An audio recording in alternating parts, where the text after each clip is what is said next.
Stadion Gelora Sriwijaya Jakabaring Palembang menjadi salah satu kandidat venue Piala Dunia U17 pada November nanti. Melihat hal ini, Sriwijaya FC mulai bersiap mencari stadion untuk kompetisi Liga 2 musim 2023. Sriwijaya FC akan mencari stadion alternatif yang akan menjadi markas Sriwijaya FC selama Piala Dunia U17 nanti. Stadion Madya Bumi Sriwijaya dan Atletik 1 JSC menjadi opsi markas sementara Laskar Wonkito. Kalau ya tentunya sebagaimana diketahui pasti dengan jadinya U17 tentunya akan berdampak ke 5 klub ya. Salah satunya Sriwijaya FC. Nah, nanti kita akan berkoordinasi dengan PSSI dan Badan Liga agar meminta, ini kan ada 3 stadion ini, Jakabaring Sport City, Stadion Atletik Dalam, dan Stadion Bumi Sriwijaya.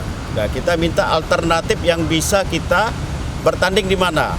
Apakah di Gelora Sriwijaya Jakabaring atau di Stadion Bumi atau Atletik?